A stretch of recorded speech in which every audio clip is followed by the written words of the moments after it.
कपड़े धोने वाली बहू। शादी के पहले से ही विभा को कपड़े धोने का बड़ा शौक था। कभी नल के नीचे तो कभी तालाब के पास। अरे मेरी नीली वाली लुंगी नहीं दिख रही है। विभा की अम्मा, कहाँ रखी है लुंगी? अरे वो तो विभा ने परसों ही धोकर रखी थी आपकी अलमारी में, देखो वहीं होगी। वो ना मैंने आज धो दी, मुझे लगा कि गंदी हो गई होगी। अरे कैसे गंदी हो गई थी? उसे तो मैंने पहना भी नहीं। हे भगवान, इस लड़की के कपड़े धोने की आदत से परेशान हो गया हूँ मैं। जितना तो घर में राशन नहीं आता, उससे कहीं ज्यादा डिटर्जेंट पाउडर का खर्चा है। इसकी शादी करवा दो, शादी जाए अपने घर में ही करे काम, फिर चाहे घर के कपड़े धोने हो या पूरे गांव के। हाँ ठीक बोल रही हो, देखता हूँ मैं कोई लड़का। वो दिन भी आ जाता है जब विभा को देखने लड़के वाले आ जाते हैं। लड़की मुझे अच्छी लगी। होने वाली सास कहती है, बेटी अगर कुछ पूछना है तो पूछ लो। वैसे तो हमारी लड़की बहुत ही शर्मिली है, जो बोल दो वो मान लेती है, इसे क्या पूछना होगा। अरे कैसी बात कर रही हो माँ, मुझे इन लोगों के घर रहना है, सवाल तो कई है। हाँ हाँ बेटा, पूछ लो ना, क्या पूछना है। आप लोगों के घर कपड़े कौन धोता है? सास का मुंह बन जाता है। देखो, अगर तुम ये कहना चाहती हो कि तुम्हें कपड़े धोने नहीं आते तो सुन लो, कपड़े मैं ही धोती हूँ, लेकिन तुम्हारे आ जाने के बाद मैं रुमाल तक नहीं धोऊंगी। अरे चुप रहना भाग्यवान, बहू बेचारी घर आई नहीं, उसे डराना शुरू कर दिया। वो क्या है ना बिटिया, अभी तक तो ये कल्लू की माँ ही धोती थी, लेकिन अब तुम्हारे पापा तो दहेज में वॉशिंग मशीन देंगे ही। तभी विभा की माँ बोल पड़ती है, सवाल भी पूछा तो क्या। वैसे भाई साहब, मशीन की तो फिर भी कपड़े धोने की कैपेसिटी होती है। मतलब जो बिटिया दे रहे हैं ना विभा, इसे कपड़े धोने का बहुत शौक है। ये आप लोगों के क्या, आस पड़ोस गांव मोहल्ले सबके कपड़े धो दे और उफ तक ना करे। बाहर देखा नहीं आपने कितने कपड़े सूख रहे हैं? सब हमारी बिटिया ने ही तो धोए हैं। बस भी करो ना माँ, शर्म आ रही इतनी तारीफ सुनकर। और तो और एक दाग निकाल कर दिखाओ तो मान जाऊं। हाँ अच्छा, माफ करना बेटा, मैंने गलत समझा। हमें तो रिश्ता बहुत पसंद है। और ऐसे जुड़ जाता है रिश्ता कपड़े धोने का शौक रखने वाली विभा का। उसकी शादी हो जाती है कोयला फैक्ट्री में काम करने वाले कल्लू के साथ। शादी के बाद अचानक विभा चिल्लाती हुई सास के पास आती है। सासू माँ, अरे सासू माँ कहाँ है आप? ये तो धोखा है, धोखा दिया आप लोगों ने मुझे। इसे ससुर के चक्कर के बारे में पता चल गया। अरे तो उसमें तुझे क्यों धोखा मिला है? अरे नल में पानी नहीं आता, कपड़े कैसे कब धुलेंगे? अच्छा, तू पानी नहीं आ रहा उसकी बात कर रही है। तो आपने क्या सोचा? कुछ नहीं। अच्छा, तेरी माँ ने कहा था कि कपड़े धोने का शौक है तुझे, याद आया मुझे।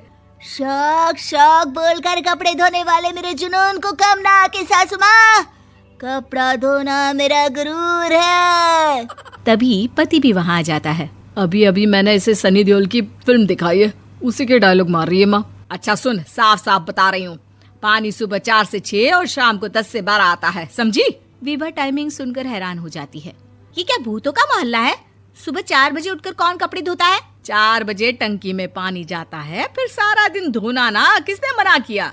अरे कैसी बात कर रही हैं? 200 लीटर की टंकी में कितने कपड़े धो लूंगी मैं? सुबह ही उठ जाऊंगी मैं। अब क्या था, विभा सुबह 4 से लेकर रात के 12 बजे तक कपड़े ही धोती रहती। एक रोज सास पड़ोस से निकलकर कहीं जा रही होती है कि साथ वाली कहती है, हाँ कल्लू की माँ, जरा ये बताओ कि 2 साड़ी है, 2 ब्लाउज और एक पेटीकोट और एक नाड़े वाला लंबा कच्छा।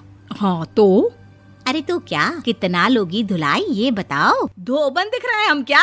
हमारे पति सरकारी नौकरी से अभी रिटायर हुए हैं और बेटा सुपरवाइजर है कोयला फैक्ट्री में। धोबन समझ रखा है हमें।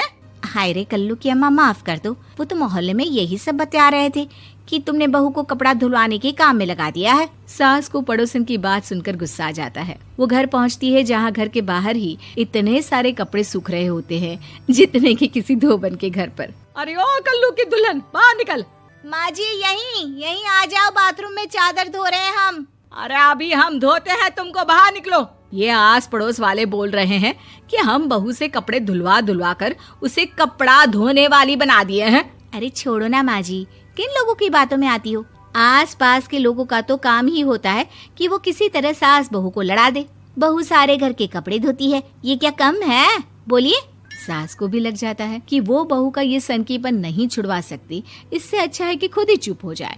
एक रोज सास और बहू मंदिर जाते हैं, जहाँ सास की साड़ी वहाँ खड़ी भीख मांगने वाली से मिलती है। माँ जी क्या बात है, आपकी साड़ी उस भिखारन से कितनी मिल रही है ना? हाँ हाँ देखो तो, दोनों की साड़ी मिल रही है। क्या बात है कल्लू की अम्मा, तुम खुद को तो अफसर की बीवी बताती हो और ऐसी सिंपल सी प्लेन साड़ी पहनकर घूमती हो। सिंपल और प्लेन नहीं है ये साड़ी। तो क्या सोने के धागे से फूल बने हैं?